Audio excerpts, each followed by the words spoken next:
Every society has to answer three basic questions, regardless of their economic or development conditions.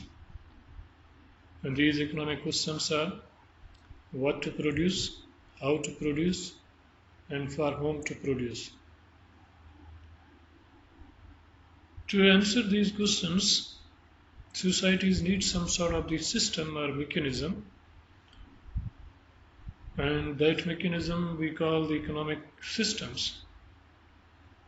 Another definition of the economic system is it is a means by which societies or governments organize and distribute available resources, services and goods across a geographic area or region.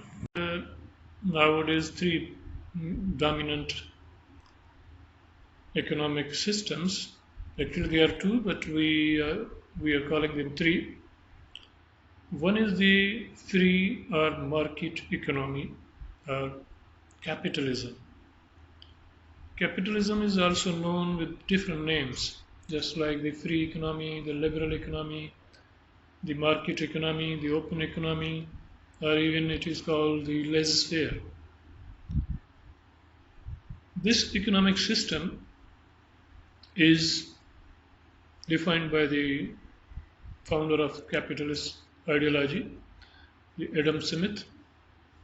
In his book in 1776, The Nature and Causes of Wealth of Nations, he has defined capitalism is that economic system where the resources of the society, they are the property of the private people, private organizations, or private firms. And there is a minimum role of the government. It means in this system, most of the decisions are taken by the private people. Only the presence of the government is to protect or safeguard the properties of the people, or to provide the defense and the law and order and the judiciary. And if we talk about the features of this capitalism, that capitalism is that economic system or this system improve the technology. One of the most important advantage or the feature of this system is the inventions or the development of the new technology. In this system, there is a competition among the firms.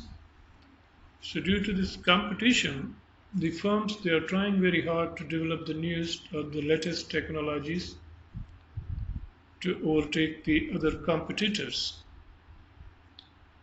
So whatever the technological innovations or the developments are coming, these are known as the developments of the capitalist societies and mostly developed by the private firms. Second advantage of this system is it is said that the capitalist society or the capitalism help us to better utilize the scarce resources. As the resources belongs to different people, due to the ownership rights, people utilize their resources properly. As it is said that if the land belongs to a family of the four, if the land is collective property, no one will work properly on that land, so the production of that land will be low. But as per the capitalist ideology, if you allow or if you distribute the land into different portions to these four, everyone will try to work hard to improve or to produce more. So ownership is very important and which is helping the better utilization of the resources. The most important disadvantage of this system is the that it creates the class conflict. Capitalism creates the class conflicts. It means it divides the society into different categories: the rich, the middle income, and the lower classes. Due to this class conflict, the disputes among the labor and the industrialists or the owners always taking place. The laborers are striking, protesting for the raise in their salaries, and the industrialists or the owners or the capitalists, they usually close their firms. They do not accept their demands. So capitalism, once again I repeat that it is that economic system where the resources of the society, they belongs to the private people, private organizations and private firms, and there is a minimum role of the government. Now the questions that if we ask basic three questions from this capitalism, that what to produce, how to produce and for whom to produce. As per the capitalism, what to produce is decided by the market. It is, even though the property belongs to the people, the resources belongs to the people, owners cannot decide what to produce. But the decisions are made by the market through the market signals of the demand and supply. That if there is increase in the demand for any good, it means it is a signal to the producers to produce that good. You cannot produce any good of your choice. You have to consider the demand of the people. So what to produce is usually decided by the market, and it is totally based on the profit motive. That the things people want to buy and the things which gives you more return, you will produce those goods. Second question, that if we ask that how to produce the goods and services you have decided to produce, basically there are two production techniques or methods. One is the labor intensive and another is the capital intensive. Labor intensive technique is that technique where we spend more on the labor and less on the capital, and the capital intensive technique is that technique where we spend more on the capital and less on the labor. If suppose I am producing a pen and that pen is costing me 10 rupees in terms of the labor and the capital. If I am spending 6 rupees for the labor and 4 rupees for the capital, it means I am using the labor intensive, and the vice versa. So in the capitalist society, the main purpose of the production or the businesses is to earn the profit. So that is why the producers most of the time select that method of the production which is the cost efficient, or for which they have to pay low cost. Because private firms, they are not responsible for the jobs. Their only purpose is to earn the profit. So they just want to minimize the cost. If the machinery is most cost efficient, they will use the machinery even though machinery uses the less labor. So in the capitalist society, how to produce will be decided by the cost of the production method.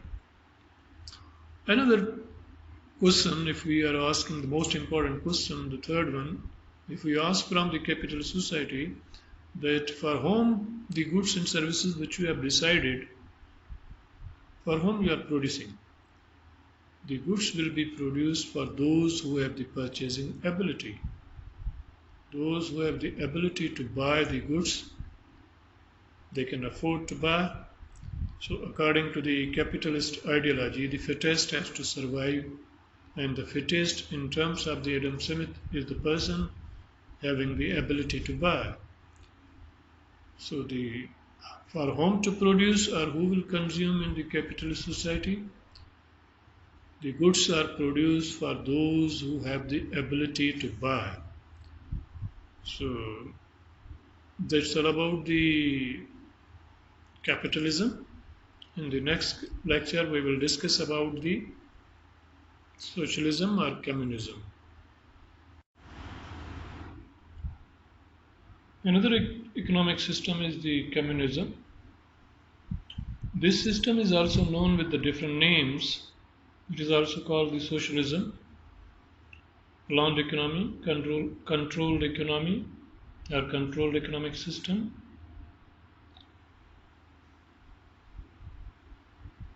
This system was defined by the Karl Marx in his book The Capital, or Das Kapital in German and Sarmayo in Urdu. Communism is that economic system where economic resources, the land, labor, capital, they are the property of the government, and there is a no any involvement of the private property. There is a no profit motive. Everything belongs to government, and all the decisions, what to produce, how to produce, and for whom to produce, is decided by the government. In this system, the most important advantage of this system is that the resources of the society, they are properly utilized because of the active ownership, because of the government's ownership, which possess huge quantity of the resources, which you have observed in recent times in the COVID crisis, that communist countries, especially the communist countries, they have utilized their resources properly and they have tackled this virus issue properly, just like the China, Vietnam, and the Cuba. The most important disadvantage of this system is that in this system, the inefficient utilization of the resources. Those who are criticizing this system, they criticize this system that there is no any competition among the firms because everything belongs to government and everything is provided by the government. That is why in this system there is no any proper competition. If we ask three economic questions, that what to produce, how to produce, and for whom to produce from this economic system, the communist economic system, what to produce will be decided by the government because resources belongs to government, and usually government produce those goods which are requirements of the society. They are not concerned about the profit motive. So the things which are required by the society or by the people will be decided and will be produced in this system. How to produce in this system is decided by according to the job requirements because it is the duty of the communist governments to provide jobs to every person. So that is why most of the times they use the labor intensive techniques where more use of the labor is used. For whom to produce, in this system the goods are produced for everybody, and most of the times the goods are distributed equally or according to the need of the people. So the communist economic system or communism is that economic system where resources belongs to the government and all the decisions what, how and for whom to produce are decided by the government. And this system is the opposite of the capitalism, and this system destroys the class system. Thank you. Mixed economic system is another economic system which is known mixed because of the combination of various economic systems. This is the collection of various good things from the capitalism and the communism. Most of the times people criticize the capitalism because the capitalism only help those who have the resources, or only the fittest will survive in the capitalist societies. So due to this issue, people wanted to have another system. And then the communism also have various disadvantages for the people. In the communism, there is no competition. You will not better quality of the goods is criticized by the people. So the economists, they have suggested usually the countries of the world, most of the times they are running the mixed economic system. Even in America, there is a mixed economic system, though we call the Americans the leader of the capitalist ideology. The capitalism is the dominant economic system of the world, but in pure sense, no any country is running the pure capitalism or the pure communism. So the system which is prevailing throughout the world is nowadays is mixed, because in most of the countries the government and private ownership is prevailing at the same time. Even in China, which is the model communist country nowadays, there is the private property, private businesses, but mostly the ownership belongs to the government. And in America, which is the which is treated as purely capitalist society, but even in America, there is a dominant government. Government is also providing facilities to the people. So that is why we say that the countries of the world, they are usually running the mixed economic systems. So there is some difference of the ratios. Some countries are very close to the capitalist system, and some countries they are close to the communist system, but they are running the mixed economic systems. So in this system, what to produce will be decided by both the private and the government. Education is available at private schools are there, and also the government schools are there, government hospitals are there, private hospitals are there, government banks are there, private banks are there, just like the Pakistan example. So the mixed economic system is the dominant or the prevailing economic system nowadays. Thank you. Hi everybody. Today we are discussing about the economic systems. As we know that every society is facing the issue of the scarcity, and due to this scarcity or shortage of the resources, they have to make choices for the allocation of the resources, because one cannot satisfy, or even societies cannot satisfy each and every need and want of their people. To decide or to make choices, we need some sort of the economic system, because we need to answer, our societies need to answer the basic three economic problems or economic questions. And these economic problems or questions are that what to produce, means what goods and services we need to produce, because we cannot produce each and everything because of the constraints of the resources. Another problem or the question is that whatever the goods and services we have decided to produce, how these goods and services will be produced. Whether these will be produced with the help of the capital, more use of the capital, or more use of the labor. And the third very important question is that for whom we are producing all these goods and services, means who will consume these goods and services. So to find out the answers of these questions, we need to have some sort of the economic system.